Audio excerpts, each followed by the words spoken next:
ಇಸ್ರಾಯೇಲೇ, ನೀನು ಧನ್ಯನು. ಜೇಷಮ್ ಜೆಬದುರೆ. ಅಧ್ಯಾಯ 2. ಇಸ್ರಾಯೇಲಿನ ಚರಿತ್ರೆ. ಇಸ್ರೇಲ್ ದೇಶವು ಇಸ್ರೇಲ್ ಜನರು ಚರಿತ್ರೆಯಲ್ಲಿ ಹೆಸರುವಾಸಿಯಾದವರು. ಸುಮಾರು 4000 ವರ್ಷಗಳು ಪ್ರತ್ಯೇಕಿಸಲ್ಪಟ್ಟವರಾಗಿ, ಕರ್ತನಿಂದ ಆರಿಸಿಕೊಳ್ಳಲ್ಪಟ್ಟವರಾಗಿ, ತಮ್ಮ ದೇಶದ ಮೇಲೆ ಉತ್ಕಟಾಭಿಮಾನವುಳ್ಳವರಾಗಿ ಬಾಳಿದವರು. ಆ ದೇಶದ ಚರಿತ್ರೆಯು ತಲತಲಾಂತರವಾದದ್ದು. ಅದನ್ನು ಕುರಿತು ನಾವು ಸ್ವಲ್ಪ ಯೋಚಿಸೋಣವೇ. 1. ಕ್ರಿಸ್ತ ಪೂರ್ವ 1700ರಿಂದ 1500ವರೆಗೆ ಮೂಲ ಪಿತೃಗಳ ಕಾಲ. ಈ ಕಾಲದಲ್ಲಿ ಅಬ್ರಹಾಮನು, ಇಸಾಕ, ಯಾಕೋಬ ಎಂಬ ಮೂಲ ಪಿತೃಗಳು ಕಾನಾನ್ ದೇಶದಲ್ಲಿ ಸಂಚರಿಸಿದರು. ಕಾನಾನಿನೊಳಗೆ ಪ್ರವೇಶಿಸುವ ಮೊದಲು ಊರ್ ಎಂಬ ಕಲ್ದಿಯರ ದೇಶದಲ್ಲಿ, ಅಂದರೆ ಮೆಸೊಪೊಟೇಮಿಯಲ್ಲಿದ್ದರು. 2. ಕ್ರಿಸ್ತ ಪೂರ್ವ 1300. ಈ ಕಾಲದಲ್ಲಿ ಮೋಶೆಯು ಇಸ್ರೇಲ್ ಜನರನ್ನು ಐಗುಪ್ತದ ದಾಸತ್ವದಿಂದ ವಿಮೋಚಿಸಿ ಕರೆದರು. ಕರ್ತನು ಮೋಶೆಯ ಮೂಲಕವಾಗಿಯೂ ಆರೋನನ ಮೂಲಕವಾಗಿಯೂ ಸೀನಾಯಿ ಮರುಭೂಮಿಯಲ್ಲಿ ನಡೆಸಿದನು. ಈ ಕಾಲದಲ್ಲಿ ಸೀನಾಯಿ ಬೆಟ್ಟದಲ್ಲಿ ಇಸ್ರಾಯೇಲರಿಗೆ ಧರ್ಮಶಾಸ್ತ್ರವು ಕೊಡಲ್ಪಟ್ಟಿತ್ತು. 3. ಕ್ರಿಸ್ತ ಪೂರ್ವ 1200ರಿಂದ 1000ವರೆಗೆ. ಈ ವರುಷದಲ್ಲಿ ಯೆಹೋಶುವನು ಯುದ್ಧವೀರನಾಗಿ ಕಾನಾನನ್ನು ಪ್ರವೇಶಿಸಿದನು. ಆ ದೇಶದಲ್ಲಿ ಮೊದಲು ವಾಸವಾಗಿದ್ದಂಥ ಅನ್ಯ ಜನರನ್ನು ಓಡಿಸಿದನು. ಅಲ್ಲಿದ್ದಂಥ 7 ಜನಾಂಗಗಳ 31 ಅರಸರ ಮೇಲೆಯೂ ಜಯ ಪಡೆದನು. ಯೆಹೋಶುವನ ಕಾಲದ ನಂತರ ನ್ಯಾಯಾಧಿಪತಿಗಳು ನ್ಯಾಯ ವಿಚಾರಿಸಿ ಇಸ್ರಾಯೇಲರನ್ನು ನಡೆಸಿದರು. ಸತ್ಯವೇದದಲ್ಲಿ ಯೆಹೋಶುವ ಮತ್ತು ನ್ಯಾಯಾಧಿಪತಿಗಳ ಕಾಲದಲ್ಲಿ ನಡೆದ ಯುದ್ಧಗಳು ಬರೆಯಲ್ಪಟ್ಟದ್ದು ಈ ಕಾಲದಲ್ಲಿಯೇ. 4. ಕ್ರಿಸ್ತ ಪೂರ್ವ 1025ರಿಂದ 1006ರವರೆಗೆ ಇಸ್ರಾಯೇಲಿನ ಮೊದಲನೇ ಅರಸನಾಗಿ ಸೌಲನು ರಾಜ್ಯವಾಳಿದನು. ಅದುವರೆಗೂ ನ್ಯಾಯಾಧಿಪತಿಗಳಿಂದ ನಡೆಯುತ್ತಿದ್ದ ರಾಜ್ಯಭಾರವು ಅರಸನ ಆಳ್ವಿಕೆಯೊಳಗೆ ಬಂದಿತ್ತು. ಈ ಕಾಲದಲ್ಲಿ ಸಮುವೇಲನ ಪ್ರವಾದಿಯಾಗಿದ್ದನು. ಇಸ್ರೇಲ್ ರಾಜ್ಯವು ಈ ಕಾಲದಲ್ಲಿ ಅಮಲೇಕ್ಯರೊಂದಿಗೂ ಫಿಲಿಷ್ಟಿಯರೊಂದಿಗೂ ಯುದ್ಧ ಮಾಡುತ್ತಿತ್ತು. ಇದು 1 ಸಾಮುವೇಲ 1ನೇ ಪೂರ್ವಕಾಲ ವೃತ್ತಾಂತಗಳು ಬರೆಯಲ್ಪಟ್ಟ ಕಾಲವೂ ಆಗಿದೆ. 5. ಕ್ರಿಸ್ತ ಪೂರ್ವ 1006ರಿಂದ 967ರವರೆಗೆ ದಾವೀದನು ಇಸ್ರೇಲ್ ಬಹಳ ಖ್ಯಾತಿವಂತನಾದ ಅರಸನಾಗಿ ಆಳಿದ ಕಾಲವು ಇದೆ. ಅವನು ಫಿಲಿಷ್ಟಿಯರನ್ನು ಪೂರ್ಣವಾಗಿ ಸೋಲಿಸಿ ಬಿಟ್ಟನು. ದಾವೀದನ ಕೀರ್ತನೆ ಎಂಬ ಸತ್ಯವೇದ ಭಾಗವನ್ನು ಬರೆದವನು ಇವನೇ. ಮತ್ತು ಇವನ ಕಾಲದಲ್ಲಿ 2ನೇ ಸಾಮುವೇಲನ ಪುಸ್ತಕ ಹಾಗೂ 1ನೇ ಪೂರ್ವಕಾಲ ವೃತ್ತಾಂತದ ಭಾಗವು ಬರೆಯಲ್ಪಟ್ಟಿತ್ತು. 6. ಕ್ರಿಸ್ತ ಪೂರ್ವ 967ರಿಂದ 928ರವರೆಗೆ ಸೊಲೊಮೋನನು ಪ್ರಪಂಚದಲ್ಲೇ ಪ್ರಖ್ಯಾತಿಯನ್ನು ಹೊಂದಿದ ಜ್ಞಾನವಂತನಾಗಿ ಇಸ್ರಾಯೇಲಿನ 3ನೇ ಅರಸನನ್ನಾಗಿ ರಾಜ್ಯವಾಳಿದನು. ಇಸ್ರೇಲ್ ರಾಜ್ಯವು ಬಹಳ ಸಮಾಧಾನದಿಂದ ಇದ್ದಿತ್ತು. ಸೊಲೊಮೋನನು ಕರ್ತನಿಗಾಗಿ ದೊಡ್ಡ ದೇವಾಲಯವನ್ನು ಕಟ್ಟಿದನು ಮಾತ್ರವಲ್ಲ, ಜ್ಞಾನೋಕ್ತಿಗಳು, ಪ್ರಸಂಗಿ, ಪರಮಗೀತೆ ಮೊದಲಾದ ಪುಸ್ತಕಗಳನ್ನು ಅವನು ಬರೆದನು. 1ನೇ ಅರಸು ಎಂಬ ಪುಸ್ತಕದ 1 ಭಾಗವು 1ನೇ ಪೂರ್ವಕಾಲದ ವೃತ್ತಾಂತ, 1 ಭಾಗವು ಇದನ್ನು ನಮಗೆ ತಿಳಿಸುತ್ತದೆ. 7. ಕ್ರಿಸ್ತ ಪೂರ್ವ 928ರಿಂದ 586ರವರೆಗೆ ಅರಸನಾದ ಸೊಲೊಮೋನನು ಮರಣದ ನಂತರ ದೇಶವು 2 ಭಾಗವಾಯಿತು. 10 ಗೋತ್ರಗಳು ಸೇರಿ ಸಮಾರ್ಯ ದೇಶವನ್ನು ರಾಜಧಾನಿಯನ್ನಾಗಿಸಿಕೊಂಡಂತ ಇಸ್ರಾಯೇಲ್ ದೇಶವು ಸ್ಥಾಪನೆಯಾಯಿತು. 2 ಗೋತ್ರಗಳು ಯಹೂದ್ಯರು ಎಂಬ ಹೆಸರಿನಲ್ಲಿ ಯೆರೂಸಲೇಮನನ್ನು ರಾಜಧಾನಿಯನ್ನಾಗಿ ಮಾಡಿಕೊಂಡಿತು. ಕ್ರಿಸ್ತ ಪೂರ್ವ 722ರಲ್ಲಿ ಇಸ್ರೇಲ್ ದೇಶವನ್ನು ಅಶೂರಿಯರು ಆಕ್ರಮಿಸಿಕೊಂಡು ಇಸ್ರೇಲರನ್ನು ಸೆರೆ ಹಿಡಿದು ಚದುರಿಸಿದರು.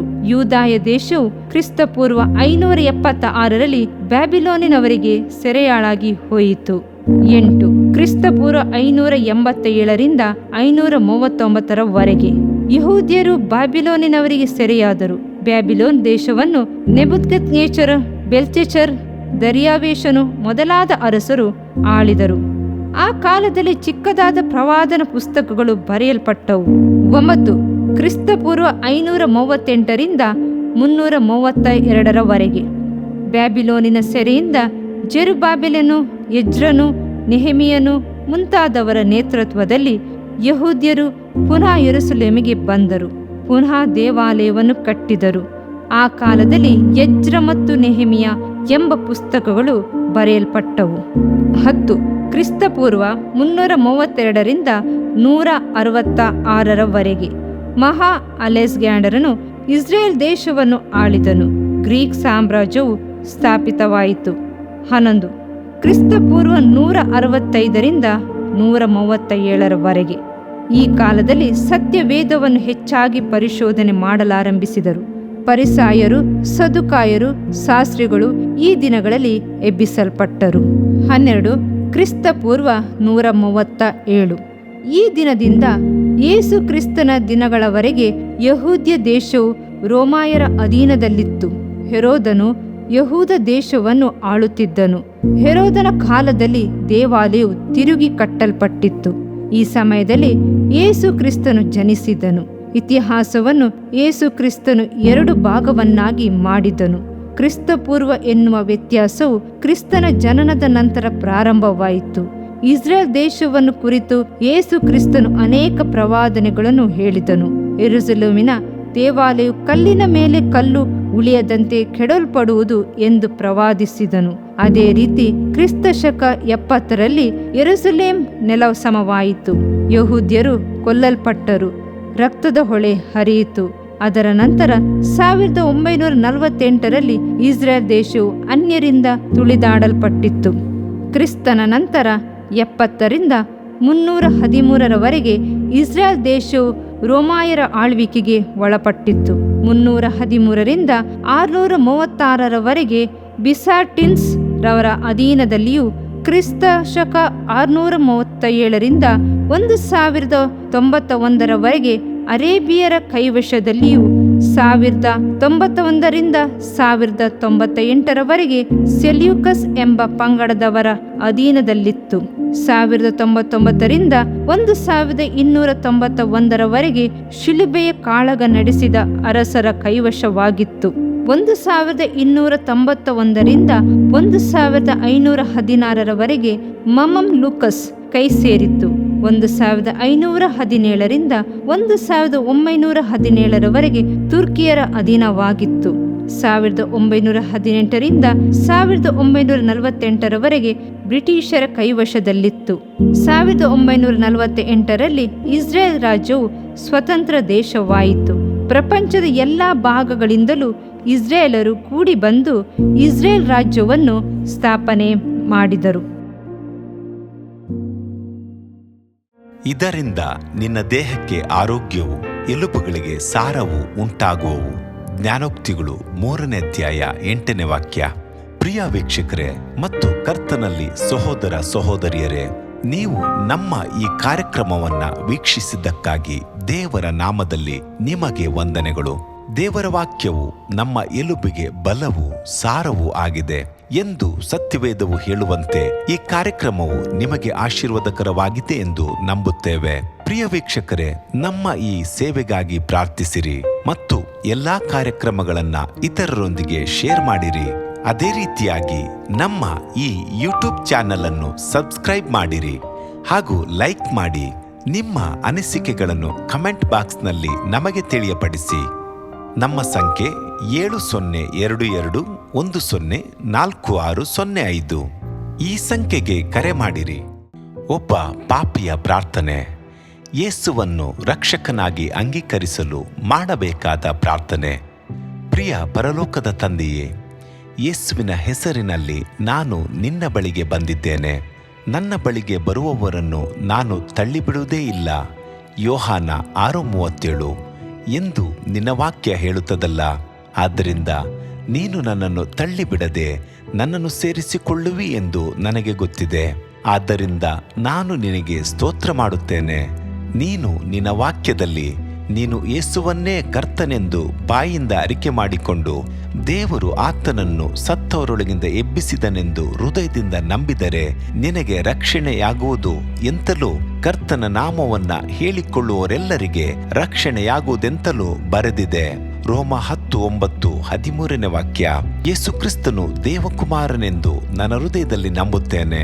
ನನ್ನನ್ನು ನೀತಿವಂತನನ್ನಾಗಿ ಮಾಡುವುದಕ್ಕಾಗಿ ಆತನು ಸತ್ತವರೊಳಗಿಂದ ಎಬ್ಬಿಸಲ್ಪಟ್ಟನು ಎಂದು ನಂಬುತ್ತೇನೆ. ನಾನು ಆತನ ನಾಮವನ್ನ ಹೇಳಿಕೊಳ್ಳುತ್ತೇನೆ. ಯೇಸುವೇ, ನೀನೇ ಕರ್ತನು. ತಂದೆಯೇ, ನೀನು ನನ್ನನ್ನು ರಕ್ಷಿಸಿದಿ ಎಂದು ನಾನು ನಂಬುತ್ತೇನೆ. ನಿನ್ನ ವಾಕ್ಯವು ಹೇಳುತ್ತದೆ, ಮನುಷ್ಯನು ಹೃದಯದಿಂದ ನಂಬುವುದರ ಮೂಲಕ ನೀತಿಯು ದೊರಕುತ್ತದೆ, ಬಾಯಿಂದ ಅರಿಕೆ ಮಾಡುವುದರ ಮೂಲಕ ರಕ್ಷಣೆಯಾಗುತ್ತದೆ. ರೋಮ 10:10. ನಾನೀಗ ನನ್ನ ಹೃದಯದಲ್ಲಿ ನಂಬುತ್ತೇನೆ ಹಾಗೂ ಯೇಸುವೇ ನನ್ನ ಕರ್ತನೆಂದು ಅರಿಕೆ ಮಾಡುತ್ತೇನೆ. ಆದುದರಿಂದ ನಾನೀಗ ರಕ್ಷಣೆ ಹೊಂದಿದ್ದೇನೆ. ಅಪ್ಪಾ ತಂದೆಯೇ, ನಿನಗೆ ಸ್ತೋತ್ರ. ಲೂಕನು ಬರೆದ ಸುವಾರ್ತೆ 11ನೇ ಅಧ್ಯಾಯದಲ್ಲಿ ಬರೆದಿರುವಂತೆ, ನಿಮ್ಮಲ್ಲಿ ತಂದೆಯಾದವನು ಮೀನನ್ನು ಕೇಳುವ ಮಗನಿಗೆ ಮೀನು ಕೊಡದೆ ಹಾವನ್ನು ಕೊಡುವನೆ? ಅಥವಾ ತತ್ತಿಯನ್ನು ಕೇಳಿದರೆ ಚೇಳನ್ನು ಕೊಡುವನೆ?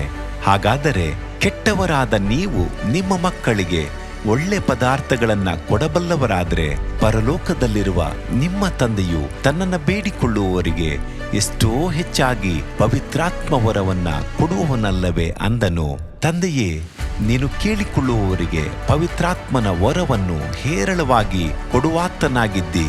ಆದ್ದರಿಂದ ನನ್ನ ಮೇಲೆಯೂ ನಿನ್ನ ಆತ್ಮನನ್ನು ಸುರಿಸಬೇಕಾಗಿ ಬೇಡಿಕೊಳ್ಳುತ್ತೇನೆ. ಕೀರ್ತನೆ 81:10 ಬರೆದಿದೆ, ಅಗಲವಾಗಿ ಬಾಯಿದೆರೆಯಿರಿ, ಅದನ್ನು ತುಂಬಿಸುವೆನು. ಕರ್ತನೇ, ನನ್ನನ್ನು ಪವಿತ್ರಾತ್ಮನಿಂದ ತುಂಬಿದಂತ ನೀನು ನನ್ನನ್ನು ಅನ್ಯ ಭಾಷೆಯ ವರದಿಂದಲೂ ತುಂಬುವವನಾಗಿದ್ದಿ ಎಂದು ನಂಬುತ್ತೇನೆ. ಅದರಂತೆ ನಾನು ನನ್ನ ಬಾಯಿಯನ್ನು ತೆರೆದು ನಿನ್ನ ಸ್ತೋತ್ರ ಮಾಡುವಾಗ ಅನ್ಯ ಭಾಷೆಯ ಅಭಿಷೇಕದಿಂದ ನನ್ನನ್ನು ತುಂಬುವವನಾಗಿದ್ದಿ ಎಂದು ನಂಬುತ್ತೇನೆ. ಈಗ ನೀವು ನಿಮ್ಮ ಬಾಯಿಯನ್ನು ತೆರೆದು ಮಾತನಾಡುವಾಗ ಪವಿತ್ರಾತ್ಮನು ನಿಮ್ಮ ಬಾಯಿಯನ್ನು ತನ್ನ ಭಾಷೆಯಿಂದ ತುಂಬುವವನಾಗಿದ್ದಾನೆ. ಇದು ದೇವರ ಭಾಷೆಯಾಗಿದೆ. ಈ ಅಭಿಷೇಕವನ್ನ ಹೊಂದಿಕೊಳ್ಳಲು ನೀವು ನಿಮ್ಮ ಸ್ವರವನ್ನ ಉಪಯೋಗಿಸಬೇಕು. ಅದರಿಂದ ನೀವು ನಿಮ್ಮ ಬಾಯನ್ನು ತೆರೆದು ದೇವರಿಗೆ ಸ್ತೋತ್ರ ಮಾಡುವಾಗ ದೇವರು ನಿಮ್ಮನ್ನು ಅನ್ಯ ಭಾಷೆಯ ವರದಿಂದ ತುಂಬುವವನಾಗಿದ್ದಾನೆ. ಪ್ರಿಯರೇ, ಈಗ ನೀವು ಪವಿತ್ರಾತ್ಮನಿಂದ ತುಂಬಲ್ಪಟ್ಟ ಆತನ ಪ್ರಿಯ ಮಕ್ಕಳಾಗಿದ್ದೀರಿ. ದೇವರ ನಾಮಕ್ಕೆ ಸ್ತೋತ್ರವಾಗಲಿ.